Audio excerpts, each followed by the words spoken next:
Di balik kilau peradaban manusia tersembunyi kisah-kisah kelam tentang kota-kota yang pernah berjaya, namun kini tinggal puing. 5 nama terukir dalam sejarah bukan karena kejayaannya, melainkan karena kehancurannya yang spektakuler.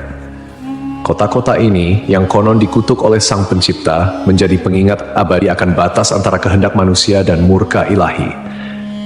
Dari debu dan abu, kisah mereka berbisik, memperingatkan generasi mendatang tentang harga yang harus dibayar atas pembangkangan dan dosa. Mari kita telusuri jejak kota terkutuk ini, yang nasibnya telah diputuskan oleh tangan Tuhan sendiri. 1. Pompei. Pompei adalah sebuah kota kuno yang terletak di wilayah Campania, Italia. Kota ini memiliki sejarah panjang yang dimulai jauh sebelum kehancurannya secara tragis pada tahun 79 Masehi. Pompei telah berdiri sejak abad ke-7 sebelum Masehi oleh suku Ossi. Awalnya, Pompei merupakan sebuah pemukiman kecil yang kemudian berkembang menjadi kota pelabuhan penting di wilayah Napoli. Pompei pun berkembang menjadi kota yang besar pada masanya.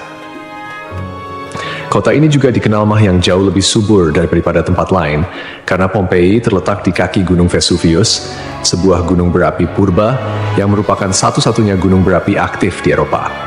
Para petani di kota ini banyak yang menanam anggur dan zaitun. Kesuburan tanah ini merupakan salah satu faktor utama yang mendorong pertumbuhan dan kemakmuran Pompei selama berabad-abad. Meskipun Gunung Vesuvius telah lama menjadi bagian dari lanskap kota Pompei, penduduk kota tampaknya tidak menyadari bahaya yang kelak akan ditimbulkannya. Gunung Vesuvius diketahui telah tidak aktif selama berabad-abad, dan pengetahuan vulkanologi pada masa itu masih sangat terbatas. Kota Pompei merupakan bagian dari wilayah kekuasaan Romawi kuno. Banyak dari masyarakatnya merupakan keturunan Romawi, dan di seluruh wilayah Kekaisaran Romawi kuno, praktik prostitusi memang dilegalkan. Namun Pompei menawarkan sesuatu yang lebih. Diperkirakan ada 35 rumah bordil yang tersebar di kota ini. Di Pompei ada beberapa lupanar, dengan yang paling terkenal disebut Lupanar Grande, yang merupakan satu-satunya rumah bordil besar yang ditemukan di sana. Kata lupanare sendiri berasal dari kata Latin lupa, yang berarti serigala betina, istilah yang juga digunakan untuk para pelacur pada zaman itu. Di dalam Lupanar Grande, ditemukan kamar-kamar kecil dengan lukisan erotis di dinding, yang kemungkinan besar digunakan sebagai semacam menu untuk layanan yang ditawarkan di sana. Rumah bordil ini memiliki 2 lantai. Lantai pertama diperuntukkan bagi kelas bawah, sedangkan lantai kedua digunakan oleh pelanggan kelas atas. Jumlah yang tergolong banyak mengingat Pompei hanya seluas 12 km² dengan populasi sekitar 11.000 orang. Untuk menuju rumah bordil, jalanan di Pompei diberi petunjuk arah berupa pahatan falus alat kelamin laki-laki, sebuah tanda untuk membantu orang asing yang mungkin mabuk berat atau tidak bisa berbicara bahasa lokal. Praktik prostitusi biasanya dilakukan oleh para budak yang memasang tarif sangat murah. Bahkan tarif di Pompei jauh lebih murah daripada di wilayah Kekaisaran Romawi lainnya.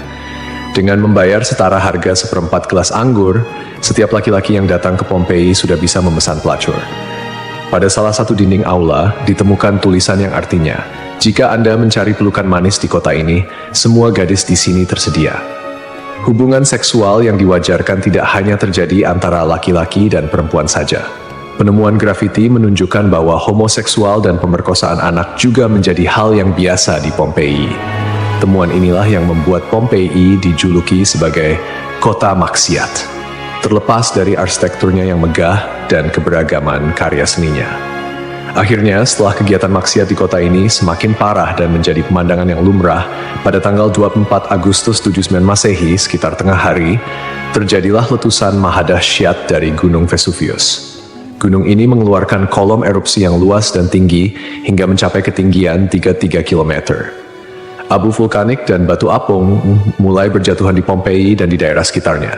Tebalnya erupsi menyebabkan kegelapan di siang hari dan membuat orang-orang kesulitan untuk bernapas, sehingga penduduk Pompei banyak yang tidak sanggup melarikan diri.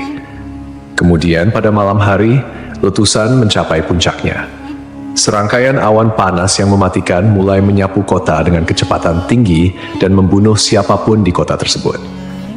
Meskipun sulit untuk memastikan jumlah korban jiwa yang tepat, diperkirakan ada sekitar 2.000 orang yang tewas di kota Pompei, meskipun banyak juga yang berhasil melarikan diri pada tahap awal erupsi. Namun, mereka yang tertinggal atau terlambat melarikan diri menghadapi nasib yang sangat mengerikan. Kota maksiat ini hancur lebur bersama 500 tahun. Setelah sekian lama, Pompei ditemukan kembali pada abad ke-14 dan penggalian yang dilakukan mengungkapkan banyak artefak serta mumi-mumi yang terkubur di bawah abu vulkanik. Pompei kini menjadi simbol peringatan akan bahaya dari keangkuhan dan dosa manusia.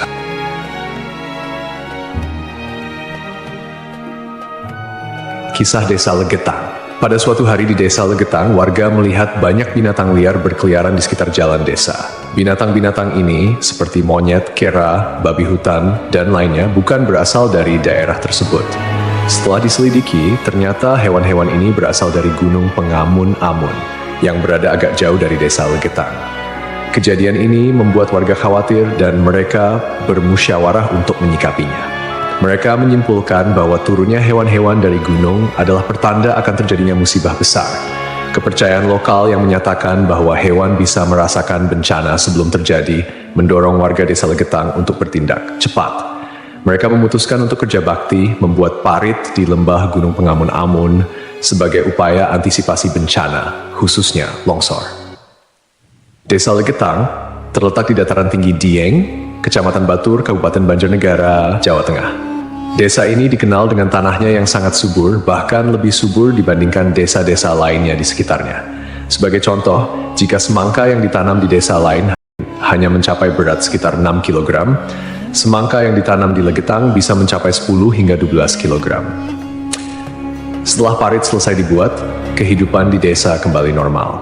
Desa Legetang adalah desa yang makmur, hanya sedikit orang miskin di sana. Banyak saudagar kaya yang hidup mewah dan uang sering dihamburkan untuk hiburan. Setiap malam, mereka sering berjudi dan mengadakan berbagai hiburan yang tidak pantas, seperti kesenian lengger yang kadang berujung pada tindakan asusila. Kesenian ini yang hanya dilakukan di desa tersebut menjadi simbol betapa jauhnya masyarakat desa ini dari nilai-nilai agama dan moral. Setiap malam, penduduk Desa Legetang terlibat dalam berbagai bentuk kemaksiatan, termasuk perjudian, mabuk-mabukan, dan seks bebas. Mereka yang tidak terlibat dalam perilaku ini tampaknya membiarkannya, seolah-olah itu adalah hal yang wajar. Beberapa sumber melaporkan bahwa tingkat kemaksiatan di desa ini sangat tinggi, dengan beberapa laporan ekstrem seperti hubungan seksual antara anak dan ibu kandung. Desa Legetang mengalami hujan yang sangat lebat. Cuaca ekstrem ini disertai dengan petir yang menyambar-nyambar dan suara guntur yang menggelegar di langit yang gelap. Tiba-tiba, terdengar suara ledakan yang sangat keras yang dapat didengar hingga ke desa-desa di sekitarnya. Bukan paginya, setelah badai reda, penduduk desa-desa tetangga terkejut mendapati bahwa Desa Legetang telah tertimbun tanah dari puncak Gunung Pengamun-Amun. Tragedi ini menelan korban jiwa 351 orang, termasuk bayi dan balita. Hanya satu orang yang berhasil selamat, yaitu seorang pemuda bernama Suhuri yang sedang berada di luar desa saat kejadian. Secara logika, sulit untuk memahami bagaimana Desa Legetang bisa tertimpa longsoran dari puncak gunung yang jauh dan terpisah oleh lembah serta perkebunan. Penduduk desa telah membuat parit sebagai antisipasi terhadap longsor, tetapi bencana ini tampaknya melibatkan fenomena yang tidak bisa dijelaskan dengan mudah. Ada yang berpendapat bahwa kejadian ini adalah azab dari Allah, karena tidak dapat dipahami secara rasional. Ashabul Ras. Ashabul Ras adalah sebuah kaum yang hidup pada zaman dahulu. Kisah mereka disebutkan dalam Al-Quran sebagai salah satu kaum yang mendapat azab dari Allah Subhanahu wa Ta'ala. Nama Ashabul Ras secara harfiah berarti penghuni sumur atau pemilik sumur. Mereka tinggal di sebuah wilayah yang kini diperkirakan berada di antara Yamamah dan Hadramaut di Jazirah Arab. Kehidupan Ashabul Ras sangat bergantung pada sebuah sumur besar yang menjadi sumber air utama. Tidak hanya menjadi pusat kehidupan, tetapi juga menjadi simbol kemakmuran dan identitas kaum tersebut. Mereka membangun peradaban yang cukup maju di sekitar sumur ini dengan pertanian dan peternakan sebagai mata pencaharian utama. Namun, meskipun telah diberi nikmat berupa sumber air yang melimpah, Ashabul Ras justru menyalahgunakan anugerah tersebut. Mereka mengembangkan sistem kepercayaan yang menyimpang dan menyembah pohon cemara besar yang tumbuh di dekat sumur mereka.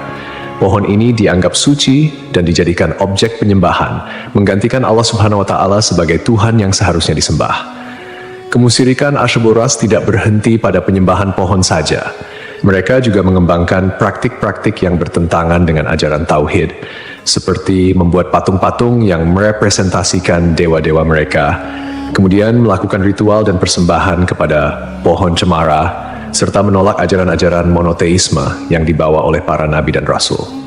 Allah Subhanahu wa Ta'ala dalam rahmatnya yang tak terbatas tidak langsung menghukum Asyabul Ras. Sebaliknya, Allah Subhanahu wa Ta'ala mengutus seorang nabi kepada mereka untuk membimbing dan mengingatkan mereka akan jalan yang benar. Nabi yang diutus ini, menurut beberapa riwayat, adalah Nabi Syuaib, meskipun ada juga yang berpendapat bahwa ia adalah nabi yang lain yang namanya tidak disebutkan dalam Al-Quran. Nabi yang diutus kepada Asyabul Ras berusaha dengan gigih untuk mengajak kaumnya kembali ke jalan yang lurus. Ia menyampaikan risalah Tauhid, mengajak mereka untuk hanya menyembah Allah Subhanahu wa Ta'ala dan meninggalkan penyembahan terhadap pohon dan berhala. Nabi ini mengingatkan mereka akan nikmat-nikmat Allah Subhanahu wa Ta'ala yang telah diberikan, termasuk sumur yang menjadi berkah dalam kehidupan mereka. Namun, meski telah diingatkan, mereka tetap keras kepala dalam kekufuran dan kemusyrikan, bahkan mulai mengancam dan memusuhi Nabi yang diutus kepada mereka. Penolakan ini berlangsung dalam waktu yang cukup lama, menunjukkan kesabaran Allah Subhanahu wa Ta'ala dalam memberi kesempatan kepada hamba-hambanya untuk bertaubat. Setelah bertahun-tahun menolak ajakan Nabi mereka dan tetap teguh dalam kekufuran, akhirnya azab Allah Subhanahu wa Ta'ala turun kepada kaum Asyabul Ras. Azab ini datang sebagai konsekuensi dari penolakan mereka yang terus-menerus terhadap ajaran Tauhid dan ketekunan mereka dalam menyembah selain Allah Subhanahu wa Ta'ala. Menurut beberapa riwayat, azab yang menimpa Asyabul Ras terjadi dalam beberapa tahap. Pertama, terjadi kekeringan dan paceklik. Allah Subhanahu wa Ta'ala mulai mengurangi curahan rahmatnya dengan menahan air hujan. Akhirnya, terjadi kekeringan berkepanjangan. Tanaman-tanaman mereka mengering dan ternak mereka mulai mati kelaparan. Ini merupakan peringatan awal bagi Asyabul Ras, namun mereka tetap tidak mengindahkannya. Kemudian terjadi pencemaran sumur. Sumur yang menjadi sumber kehidupan mereka tiba-tiba tercemar. Airnya berubah warna, berbau busuk, dan tidak layak dikonsumsi. Hal ini menyebabkan krisis air yang parah di kalangan Asyabul Ras. Lalu datanglah gempa bumi. Sebuah gempa dahsyat mengguncang wilayah tempat tinggal Asyabul Ras. Gempa ini menghancurkan bangunan-bangunan dan infrastruktur yang telah mereka bangun selama bertahun-tahun. Akhirnya, mereka pun binasa, meninggalkan kisah yang menjadi peringatan bagi generasi-generasi setelahnya tentang konsekuensi dari menolak petunjuk ilahi dan hidup dalam kemusyrikan.